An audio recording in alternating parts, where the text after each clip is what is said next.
Assalamualaikum warahmatullahi wabarakatuh. Selamat berjumpa para siswa sekalian yang senantiasa semangat belajar. Baik, pada kesempatan ini izinkan saya adalah salah seorang guru di SMA Negeri di Kota Sukabumi, guru matematik.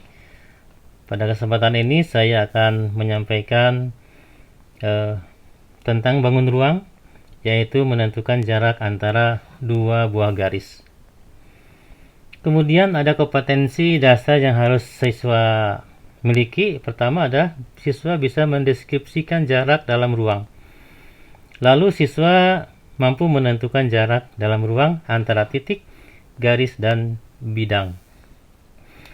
Adapun tujuan pembelajaran adalah melalui pembelajaran berbasis masalah atau problem based learning, peserta didik dapat mendeskripsikan jarak antara titik, garis, dan bidang dengan menganalisis secara analitik dan menyelesaikan masalah yang berkaitan menentukan jarak dalam ruang antara titik, garis, dan bidang, serta dapat menghayati dan mengamalkan ajaran agama yang dianutnya, mengembangkan sikap jujur, peduli, dan bertanggung jawab, serta dapat mengembangkan kemampuan berpikir kritis, komunikasi, kolaborasi, dan kreativitas.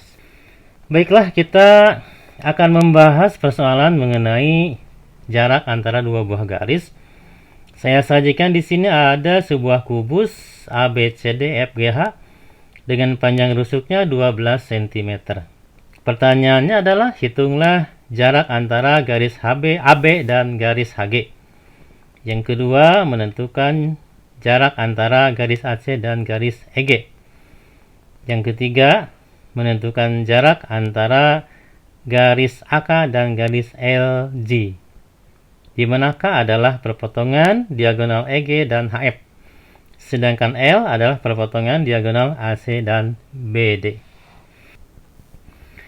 Pertama, kita akan menghitung jarak garis AB dan garis HG. Garis yang menghubungkan kedua titik dari A ke H maupun dari B ke G sebetulnya adalah jarak garis AB ke HG.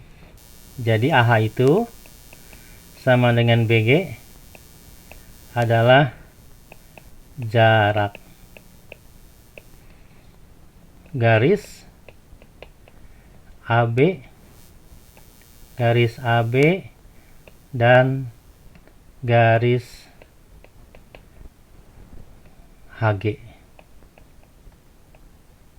Nah, kita tahu bahwa AH ini adalah diagonal bidang, ya. Bidangnya adalah ADHE. Panjang diagonal bidang ADHE itu adalah A akar 2. Nah, karena panjang rusuknya 12, maka AH itu adalah 12 akar 2 ya, cm tentunya. Jadi kesimpulannya jarak AB ya, garis AB ke garis HG adalah 12 akar 2 cm. Soal yang berikutnya adalah menentukan jarak AC dan garis EG. AC ini adalah diagonal ya, diagonal bidang ABCD, sedangkan EG adalah diagonal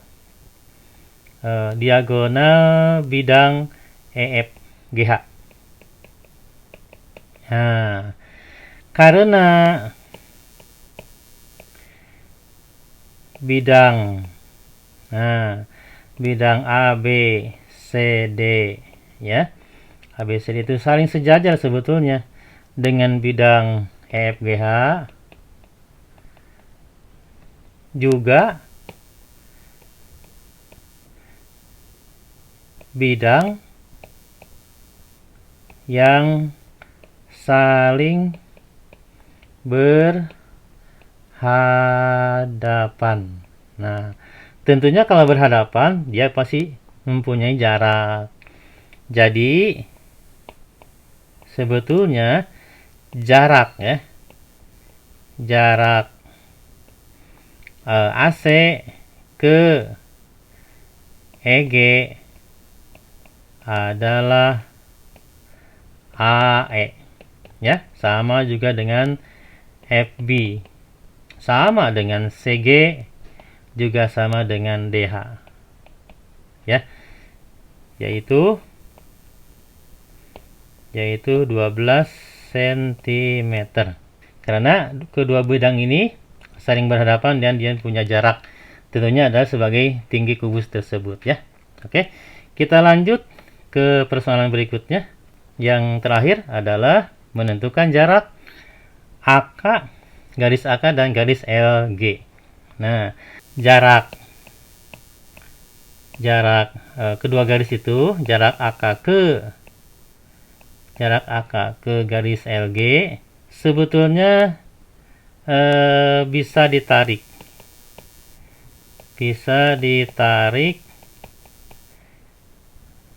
garis yang tegak lurus ya, ke garis LG. Nah, sekarang kalau kita tarik garis dari K ke aksen, sebetulnya adalah jarak ya, jarak dari AK ke garis LG. Nah, oleh karena itu, untuk bisa memahaminya, kita tarik dulu garis ya, sebagai garis yang menghubungkan titik K dengan L. Nah, sekarang sudah terlihat kalau kita arsir, kalau di sini ada L ya, sini ya, ini ada L kan ya. Kita buatkan segitiganya, bidang segitiganya ini bidang KLG ya, atau LKG. Nah, yang siku-sikunya tentunya di K ya. Tentunya siku-sikunya di sini di K. Nah, karena dia saling tegak lurus. Oke, kita pisahkan saja segitiganya, yaitu segitiga LKG. Nah, seperti ini gambarannya. Tegak lurusnya di sini di K, di sini G, di sini L. Oke, kemudian kita tarik garis K aksen. Nah, kemudian menurut rumus Heron ya, jadi ada rumus Heron namanya, sini saya tuliskan di atas, rumus Heron. Nah, dia mengatakan rumusnya adalah menentukan jarak itu adalah cukup mengalikan. Jadi kalau K aksen ini adalah jarak antara kedua garis, yaitu KK aksen ya, garis AK dengan LG, maka KK aksen ini adalah sebagai jarak antara kedua garis tersebut. Bisa dicari menggunakan rumus Heron, yaitu kita mengalihkan garis yang saling tegak lurus ya, yaitu KL dikalikan dengan KG ya, lalu dibagi dengan garis yang panjangnya, yang miringnya, yaitu LG. Nah, begitu ya. Oke, jadi tentunya kita harus bisa mencari panjang KL. KL itu adalah panjang rusuk, karena KL itu adalah sama dengan AE sama dengan CG. Jadi KL itu adalah 12 cm. Lalu KG-nya, jadi KG ini adalah setengah dari EG. Nah, begitu ya.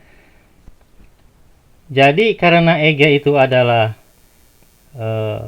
panjang diagonal bidang EFGH, jadi EG itu adalah 12 akar 2. Jadi KG itu adalah 6 akar 2 cm ya. Bisa dipahami sampai sini. Dan KG itu sebetulnya sama dengan LC ya. Oke, kita lanjut. Jadi KG-nya sudah tahu, kemudian kita langsung mencari LG-nya. Nah, LG itu bisa dicari menggunakan rumus Pitagoras ya. Jadi kalau kita pisahkan segitiganya seperti ini, jadi ini adalah L, ini adalah C, di sini adalah G-nya, dan tegak lurusnya di titik C. Ya, LC itu panjangnya sama dengan KG, sama persis ya. KG tadi sudah dicari, yaitu 6/2 cm. Nah, kita akan mencari panjang LG. Jadi LG itu adalah akar kuadrat dari LC kuadrat ditambah CG kuadrat.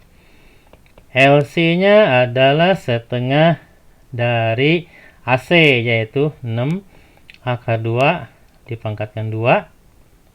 Kemudian CG-nya adalah panjang rusuk, yaitu 12 ya, pangkat 2. Kita hitung 6/2 pangkat 2 adalah 72 ya, karena 6/2 adalah 36, akar 2 pangkat 2 adalah akar 4, yaitu 2. 36 kali 2 ya 72 ya.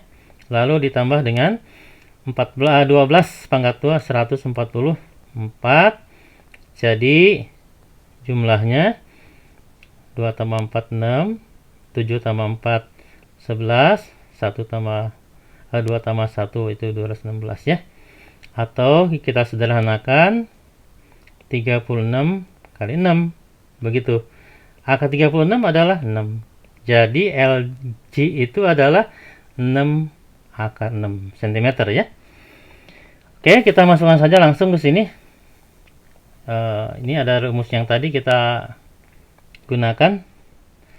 12 KG-nya adalah 6/2 ya. 6/2. Lalu LG-nya barusan 6/6. Nah, sudah paham sampai sini ya? Oke, kita coret aja 6-nya. Saya pindah ke bawah ke sini. Jadi sekarang KK aksen itu sama dengan 12 akar 2 per akar 6. Untuk menyederhanakannya, kita dikalikan ya dengan penyebutnya akar 6 per akar 6.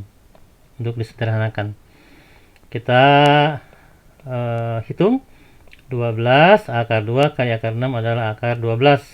Akar 6 kali akar 6 adalah akar 36, yaitu 6. Lalu 12 dibagi 6 adalah 2 akar 12. Sedangkan 12 itu 4 kali 3 ya. Nah, akar 4 berapa? Ya 2 dikalikan 2 akar 3. Jadi 4 akar 3.